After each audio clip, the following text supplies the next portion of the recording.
हरि ओम सर्वेभ्यो नमो नमः। सर्वे पश्यन्तु अग्रे चलामः। इतः पूर्वं वयं सर्वे पठितवन्तः दोषाः तस्यापकर्षकाः तस्य कस्य दोषाः कस्य अपकर्षकाः। प्रश्नं पृच्छामि अहं, दोषाः कस्य अपकर्षकाः? वदतु उत्तरं कमेण्ट् माध्यमेन वदन्तु सर्वे। तु अग्रे चलामः। गुणादयः किं स्वरूपा इत्युच्यन्ते? काव्ये गुणानां किं स्वरूपम् इति उच्यन्ते? कविराज विश्वनाथः कथयति चेत् उत्कर्षहेतवः प्रोक्ता गुणालङ्काररीतयः। पूर्वभागे दोषाः काव्यस्य अपकर्षकाः भवन्ति, तु गुणाः काव्यस्य उत्कर्षदायकाः भवन्ति। गुण अलंकार रीतयः। काव्य में गुणों का स्वरूप क्या है, इसको कविराज विश्वनाथ जी कहते हैं। पहले उन्होंने दोष का स्वरूप बताया तो कहा दोषाः तस्यापकर्षकाः तस्य कस्य काव्यस्य अपकर्षकाः। उसके बाद कहते हैं उत्कर्ष हेतवः प्रोक्ता गुणालंकार रीतयः। उत्कर्ष को बढ़ाने के लिए प्रोक्ता कहे गए हैं गुणालंकार रीतयः। गुण अलंकार और रीति को कहा जाता है। उसके बाद क्या कहते हैं, देखो कहते हैं गुणाः शौर्यादिवत्। गुण कैसे हैं, गुण कैसे काव्य की शोभा को बढ़ाते हैं?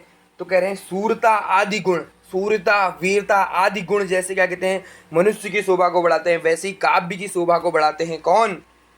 काव्य के जो गुण हैं वो क्या गुण है? माधुरी गुण, ओज गुण, प्रसाद गुण, जो इत्यादि जो गुण है इनके बारे में हम अष्टम परिच्छेद में चर्चा करेंगे। वो कहेंगे अग्रे वक्ष्यामः, कहेंगे भी विश्वनाथ जी। तो कहते हैं येन प्रकारेण गुणाः शौर्यादिवत् कटक कुंडलादि। देखो अलंकाराः कटक कुंडलादिवत्, अलंकाराः जिस प्रकार अलंकारों को धारण करने से शरीर की शोभा बढ़ती है, उसी प्रकार तो कह रहे हैं अलंकार क्या करते हैं? काव्य की शोभा बढ़ाते हैं। कह रहे हैं रीतयः अव्यवस्थान विशेषवत्। और रीति क्या है? अव्यवस्थान। अव्यवस्थान अर्थात अवयवों की स्थिति, अर्थात शरीर के अंग। अवयव किसे कहते हैं? अवयवाः। तो शरीर के जो अंग हैं उनको अवयव कहते हैं। कह रहे हैं कि अवयवों की स्थिति, हस्तपाद इत्यादि जितने सारे हैं ये, ठीक है। तो देखो क्या कह रहे हैं, देह द्वारेणेव शब्दार्थ द्वारेण देहद्वारेण शब्दार्थ द्वारेण तस्यैव काव्यात्मभूतं रसम उत्कर्षयन्तः काव्यस्य उत्कर्षका इत्युच्यन्ते। काव्यस्य उत्कर्षका इत्युच्यन्ते। देखो क्या कह रहे हैं, कह रहे हैं देह द्वारेण शब्दार्थ द्वारेण तस्यैव काव्यात्मभूतं रसम उत्कर्षयन्तः काव्यस्य उत्कर्षका इत्युच्यन्ते। तो कह रहे हैं देह द्वारा, देह द्वारेण काव्यात्मभूतम, काव्य के आत्मभूत। आत्मभूत कौन? देही। देह, देह अर्थात शरीर, तुम्हारा ये शरीर। देही अर्थात वो मनुष्य, उसको धारण करने वाला वो पंच भौतिक शरीर। तो उसके बाद कर रहे हैं देही काव्यात्मभूतम, आत्मभूतम। कह रहे हैं देह द्वारा, देह द्वारेण आत्मभूतम देहि अर्थात मनुष्यम उत्कृष्टम कर्णेन तस्य, उत्कृष्टम कर्णेन तेषाम उत्कर्षः भवन्ति। अर्थात देह द्वारा का आत्मभूत देही अर्थात मनुष्य को उत्कृष्ट करने से उनके उत्कर्ष होते हैं। अर्थात देखो जिस प्रकार देही से, देही अर्थात मनुष्य की शोभा को कौन बढ़ाते हैं? देह द्वारा। देह तुम्हारे शरीर से तुम्हारी शोभा को, तुम्हारी शोभा दिखती है ना, तुम्हारा देह दिखता है ना, उसी प्रकार क्या कह रहे हैं उत्कर्ष को बढ़ाते हैं। कौन? रीतयो, यही का कौन? गुणालंकार रीतयः। देखो ऊपर लिखा है ना हमने, गुणालंकार रीतयः, गुण अलंकार और रीति। तो कह रहे हैं क्या कह रहे हैं, इह यद्यपि गुणानाम रस धर्मत्वम। क्या है? गुण का रस धर्म है, गुण रस के धर्म है। यद्यपि गुणानाम रस धर्मत्वम तथापि, कह रहे फिर भी क्या? गुण शब्दोत्र, गुण शब्द अत्र, गुण शब्द की यहाँ पर क्या हुई है?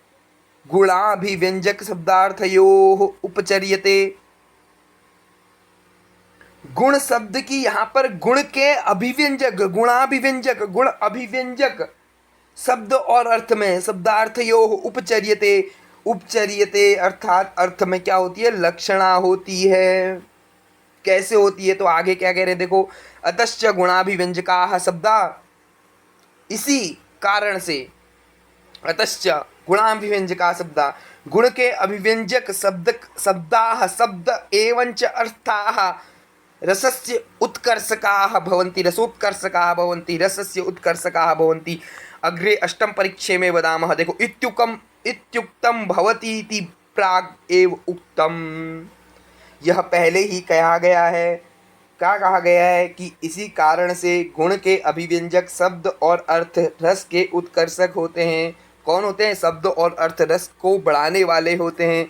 तो काव्य के अलंकार कौन है, काव्य के उत्कर्षदायक कौन है, तो कह रहे हैं शब्दार्थाः गुण अलंकार रीतयः।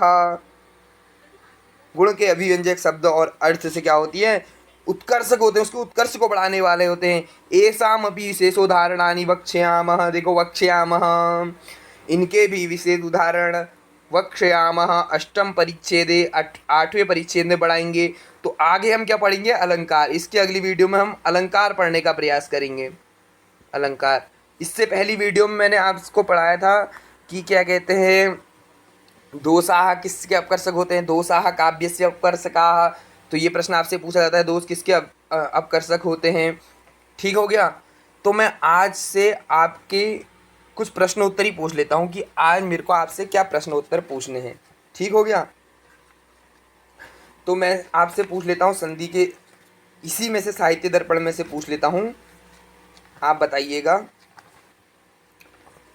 साहित्य दर्पण में क्या है कि छठा परिच्छेद बहुत महत्वपूर्ण है। आप किसी भी दृष्टि से देखें तो जो इसका षष्ठ परिच्छेद है ना, वो बहुत महत्वपूर्ण है। मैं पूछता हूँ कि लास्य के अंग, लास्य अंगानी, लास्य के अंग कितने होते हैं। ये लास्य क्या होता है, ठीक है, लास्य के अंग कितने होते हैं, लास्य के कितने अंग होते हैं, बताइए। लास्य किसका भेद है। ठीक हो गया। एक प्रश्न आपके लिए ये हो गया। कमेंट में दीजिएगा यदि आपको उत्तर आ रहा होगा, और यदि आप कमेंट नहीं करते तो हम समझ जाएंगे कि उत्तर नहीं आ रहा है। देखिए साथियों, अभी नया नया चैनल चलाया है तो प्रयास करते हैं। देखिए, देखो, नाट्य उक्तियों में स्वगत किसे कहते हैं, स्वगत का क्या लक्षण है। कविराज विश्वनाथ के अनुसार स्वगत किसे कहते हैं, दूसरों को सुनाने योग्य जो बात नहीं होती वह स्वगत है। इसका लक्षण क्या है ये आपको बताना है। स्वगत किसे कहते हैं। नाटक में कितनी उक्तियाँ होती है, 5 होती हैं। उनमें से क्या है, दूसरों को सुनाने योग्य जो बात नहीं होती है उसको स्वगत कहते हैं। इसका लक्षण आपको बताना है स्वगत का। एक क्वेश्चन ये हो गया आपके लिए, ये क्वेश्चन है, ठीक है। स्वगत मैं लिख देता हूँ दोबारा से, लो पेन दूसरी निकाल देता हूँ। ठीक, स्वगत किसे कहते हैं। 2 प्रश्न हो गए साहित्य दर्पण से। और अलंकार, विश्वनाथ के मत पे कितने अलंकार है। 3 क्वेश्चन आपसे ये रख लेता हूँ। हमने गुण अलंकार रीति की बात करी, तो अलंकार विश्वनाथ के मत में, विश्वनाथ, इन्होंने उपमा के कितने भेद बताए हैं, उपमा के कितने भेद बताए हैं। उपमा कितने प्रकार की होती है। काव्य के उत्कर्षक कौन होते हैं, काव्य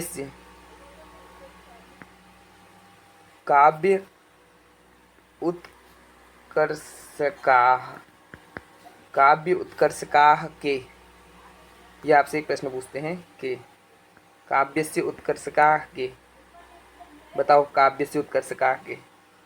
ये प्रश्न आपसे अभी हमने पढ़ा है। अपकर्षकाः, अपकर्षक भी कह सकते हैं।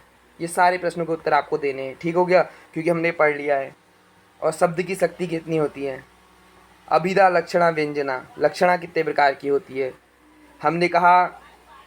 मैं आपको एक प्रश्न देता हूँ, देखिए एक प्रश्न आपके लिए यहाँ पे रखता हूँ, आप बताइएगा। जैसे मैंने कहा कलिंगः पुरुषः युध्यते। कलिंगः पुरुषो युध्यते। बताओ, ये हमने पढ़ लिया है पहले वाली वीडियो में। पुरुषो युध्यते, युध्यते, यहाँ पे कौन सी लक्षणा है? ठीक हो गया। इतने सारे प्रश्नों की बौछार है। आप पढ़ना चाहें साहित्य दर्पण को तो आपसे हर दिन मैं आपसे प्रश्न पूछूंगा। ठीक हो गया। तो इतने सारे जो मैंने आज प्रश्न पूछे हैं, इन सभी प्रश्नों के उत्तर आपको देने हैं। ठीक हो गया। मैं आपसे एक प्रश्न और पूछता हूँ। ठीक हो गया। ये प्रश्न आपसे पूछा जाएगा, न वित्तेन तर्पणीयो मनुष्यः। कौन से उपनिषद का वाक्य है? न वित्तेन, पैसे से, वित्तेन, वित्त के द्वारा, वित्तेन तर्पणीयो मनुष्यः। तर्पणीयो, तर्पणीयो मनुष्यः, यह देव वाक्य कहाँ से लिया गया है? बताओ कौन से उपनिषद का है? इसी का है, कठोपनिषद। ठीक है, ये कठोपनिषद का वाक्य है। मैं आपसे अब पूछता हूं, बहुत सरल पूछूंगा, आप उत्तर दे देना। ठीक है, वीडियो के कमेंट में दे देना। श्रुतम में गोपाय, ये कहाँ का ध्येय वाक्य है? श्रुतम में गोपाय, इसका उत्तर दे दीजिएगा। ठीक हो या कहाँ का ध्येय वाक्य? तो साथियों, आज के लिए इतना ही रखते हैं। मिलते हैं अगली वीडियो में। बने रहिए, जुड़े रहिए, और वीडियो अच्छी लगे तो लाइक कमेंट शेयर कर दीजिए। अपने साथी को पहुंचाने का प्रयास कीजिए। लाइक समय सब्सक्राइब जरूर कर दीजिएगा। धन्यवाद साथियों, मिलते हैं अगली वीडियो में।